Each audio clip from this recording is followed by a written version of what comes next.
Assalamualaikum warahmatullahi wabarakatuh. Perkenalkan, nama saya Muhammad Ramadan, NRP 31206043 dari kelas 3 dan 4 IKB. Pada kesempatan kali ini, dalam rangka memenuhi tugas final dari kecerdasan buatan, saya akan mempresentasikan mengenai jurnal dengan judul Penggunaan Artificial Neural Network atau disingkat dengan ANN untuk memodelkan volume ekspor crude palm oil atau CPO di Indonesia. Oke, pendahuluan.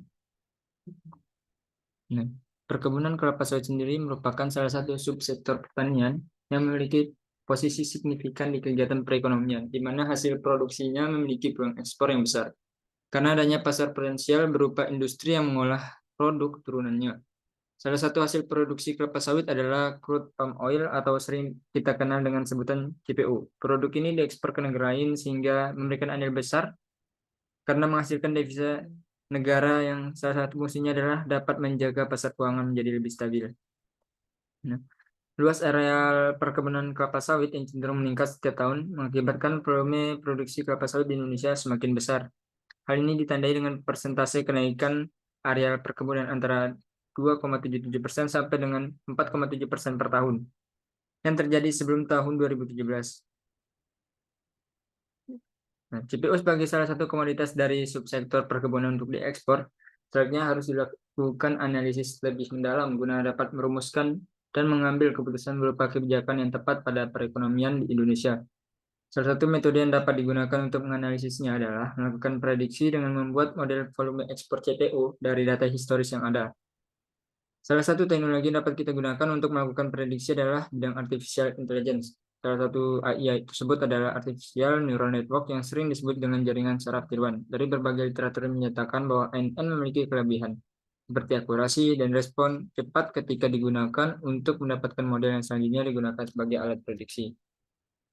Tujuan penelitian dari ini adalah untuk memformulasikan model volume ekspor kelapa sawit berdasarkan data time series masa lampau sehingga dapat mengetahui prediksi volume ekspor CPO Indonesia pada tahun mendatang menggunakan metode ANN. Kemudian ada metode, di mana metode ini berisi yang pertama, lokasi, jenis metode, pengumpulan data, dan variabel penelitian. Lokasi penelitian yang dipilih adalah Indonesia, karena sebagai negara pengekspor CPO terbesar di dunia, jenis data yang digunakan pada penelitian ini adalah data kuantitatif, yaitu data time series volume ekspor CPO Indonesia dari tahun 1981 sampai dengan tahun 2017.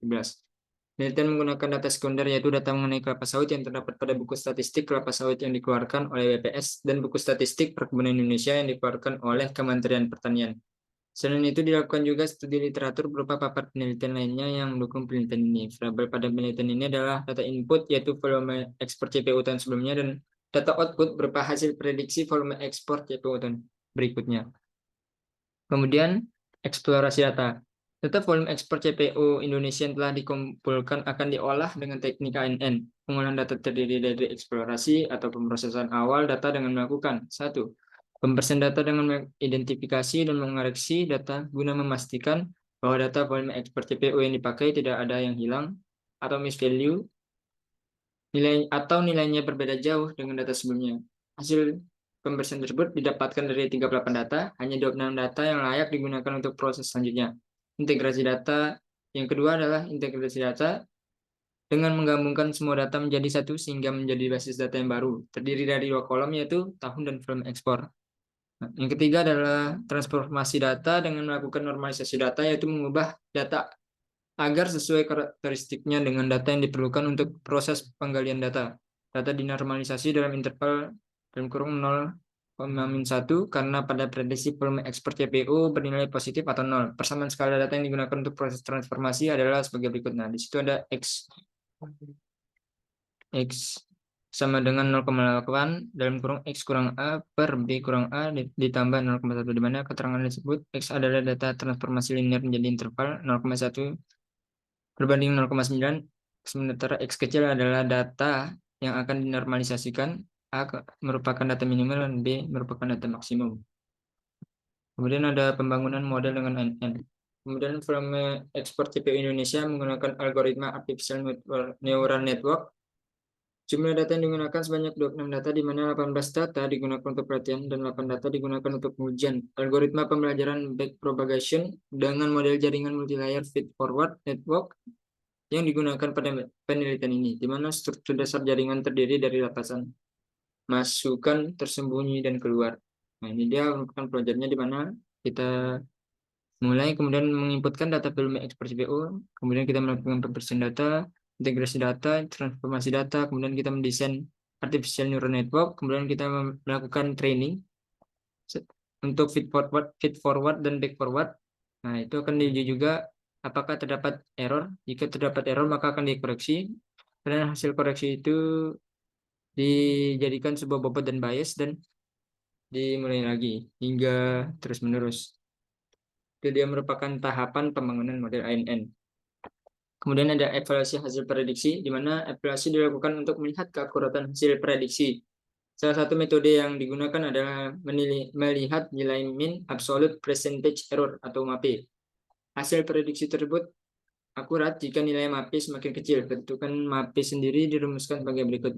Nah, kita dapat lihat di sini di mana MAP yang nilainya nanti berapa persen sama dengan 1/n dikali dengan yang ada di dalam kurung ini dikali 100. N adalah jumlah periode waktu, sementara I dan T adalah hasil peramalan pada suatu periode, dan YIT adalah merupakan data sebenarnya pada suatu periode. Kemudian hasil dan kesimpulan. Hasil pengumpulan data volume ekspor yang dikumpulkan sebanyak 38 data, yaitu dari tahun 1981 sampai dengan tahun 2017. Penelitian menggunakan data sekunder yang terdapat pada buku statistik kelapa sawit yang dikeluarkan oleh BPS dan buku statistik perkebunan Indonesia yang dikeluarkan oleh Kementerian Pertanian. Tabel 1 merupakan data volume ekspor CPO Indonesia ke negara lain. Dari tabel tersebut dapat diketahui bahwa secara umum volume ekspor semakin meningkat dari tahun ke tahun. Nah, kita dapat lihat di sini dari tahun 1981 sampai 1999, di mana volume ekspornya semakin meningkat. Kita dapat lihat dari volume tonnya. Kemudian data pelatihan dan pengujian.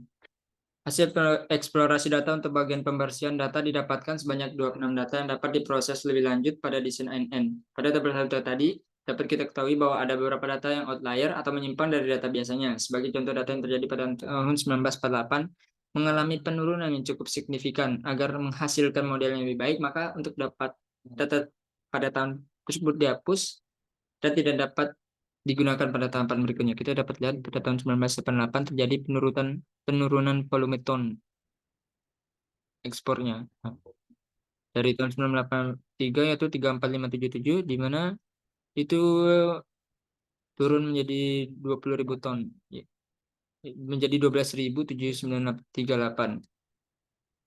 Nah, kemudian ini juga grafik data pelatihan NN, di mana di sini ada volume ekspor untuk bagian X-nya dan untuk datanya sampai 18. Untuk bagian sumbu Y-nya merupakan volume ekspor dan bagian data merupakan sumbu X-nya.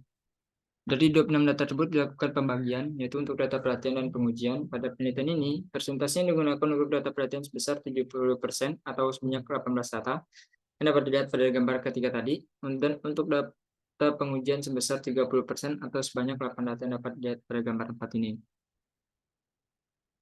Nah, ini kita dapat lihat grafiknya di sini. Kemudian penentuan parameter. Parameter ditentukan untuk mendapatkan model volume ekspor CPU yang terbaik. Parameter yang baik akan menghasilkan MAP yang rendah. Parameter pada penelitian ini dapat dilihat pada tabel 2 dan 3 ini. Di tabel 2 yaitu parameter penelitian untuk satu layer. Nah, di situ ada beberapa atribut, yaitu ada hidden layer, output layer, jumlah node atau layer, dan jumlah hidden layer. Di mana hidden layer dan output layernya berupa sigmoid. Kemudian untuk tabel 2 merupakan parameter pembangunan model volume ekspor CPU menggunakan layer dengan fungsi aktivitas sigmoid dan jumlah hidden layer dari 5 sampai dengan 40 layer. Di situ juga sama untuk parameternya. Tabel 3 atributnya yaitu ada hidden layer, output layer, jumlah node output layer, jumlah hidden layer, dan jumlah hidden layernya. Kedua merupakan parameter pembangunan model volume ekspor CPU menggunakan 5 layer dengan fungsi aktivasi sigmoid dan jumlah hidden layer 1 sampai 5 dengan sampai 30 layer, dan jumlah hidden layer 2 dari 5 sampai dengan 25. model arsitektur ANN untuk prediksi volume ekspor CPU Indonesia. Pengujian model arsitektur ANN untuk memprediksi volume ekspor CPU dilakukan dengan bantuan perangkat lunak SPSS. Trial dan error dilakukan untuk berbagai jumlah node input dan jumlah lapisan pada penelitian ini, baik untuk satu layer maupun dua layer. Hasil pengujian trial dan error tersebut akan mendapatkan suatu model algoritma ANN yang terbaik. Tahap pengujian dari berbagai parameter yang diterapkan menghasilkan model terbaik dengan parameter dengan jumlah node atau layer sebanyak 2. Dengan jumlah hidden layer 1 sebanyak 25 buah dan hidden layer 2 sebanyak 5, hasil prediksi dapat dilihat pada tabel 4 dan tabel 5 berikut ini. Tabel 4 merupakan hasil prediksi dari data pelatihan yang berjumlah 18 data tadi. Hasil prediksi tersebut akan dievaluasi kembali dengan menghitung nilai MAPE untuk setiap hasil prediksi. Nah, di sini kita dapat lihat hasilnya. Nah, ini hasil prediksinya dari setiap 18 data tadi. Nah, dari data 1, prediksinya sejumlah 162.620,08. Dan kita berangkat ke selanjutnya. Data tabel 5 merupakan hasil prediksi dari data pengujian yang berjumlah 8 data. Sama halnya dengan hasil data pelatihan, hasil prediksi dari data pengujian pun akan dievaluasi kembali dengan menghitung nilai MAPE untuk setiap hasil prediksi. Kita dapat lihat pada tabel berikut yang merupakan tabel 5 prediksi pada tahapan pengujian. Nah, evaluasi hasil prediksi. Evaluasi hasil prediksi dilakukan dengan menghitung nilai MAPE.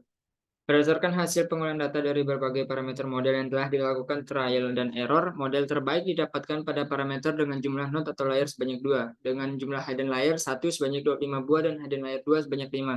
Evaluasi hasil prediksi dengan menggunakan MAPE dapat dihitung dengan menggunakan rumus 2 berdasarkan hasil yang terdapat pada tabel 4 dan 5 dari data pelatihan dan pengujian yang kita dapatkan dari MAPE untuk setiap masing-masing prediksi dibandingkan dengan data aktual. Ini dapat kita lihat pada tabel ke-6 yaitu hasil prediksi berdasarkan MAPE. Itu untuk tabel yang keempat tadi dari data 1 sampai 18 dan untuk yang data pengujian dari data 1 sampai 8. Hasil MAPE-nya untuk data pengujian yaitu 6,9 dan untuk yang pelatihan sejumlah 23,7. Banyak 8 data set dilakukan pengujian dihasilkan error sebesar 6,9%. Selisih error ini menunjukkan bahwa hasil prediksi untuk tahun berikutnya dapat dilakukan karena memiliki error yang paling kecil dibandingkan dengan parameter model lainnya. Grafik evaluasi data aktual dan data prediksi dapat dilihat pada gambar kelima ini. Bagaimana melanjutkan grafik data aktual versus data prediksi. Nah, ini aktual yang berwarna biru dan prediksi berwarna merah. Untuk pelatihannya sendiri, ini dan untuk yang pengujian di sebelah kanan. Kesimpulan, model volume ekspor CPU Indonesia menggunakan NN backpropagation dapat digunakan sebagai algoritma untuk memprediksi volume ekspor CPU pada tahun berikutnya dengan menghasilkan akurasi yang baik atau tingkat kesalahannya kecil dengan nilai MAPE sebesar 6,9%. Model arsitektur dengan input data volume yang menghasilkan kinerja terbaik adalah ANN atau Artificial Neural Network dengan jumlah node atau layer sebanyak 2, dengan jumlah hidden layer 1 sebanyak 25 buah dan hidden layer 2 sebanyak 5, dan fungsi aktivasi input dan output sigmoid menghasilkan akurasi prediksi volume ekspor CPU Indonesia yang baik. Pada penelitian selanjutnya, sebaiknya menggunakan tambahan variabel input lainnya yang mempengaruhi volume ekspor CPU sehingga didapatkan lagi model yang lebih baik dengan tingkat kesalahan lebih kecil lagi. Mungkin itu saja yang dapat saya sampaikan. Wabillahi taufiq wal hidayah. Wassalamualaikum warahmatullahi wabarakatuh. Waalaikumsalam.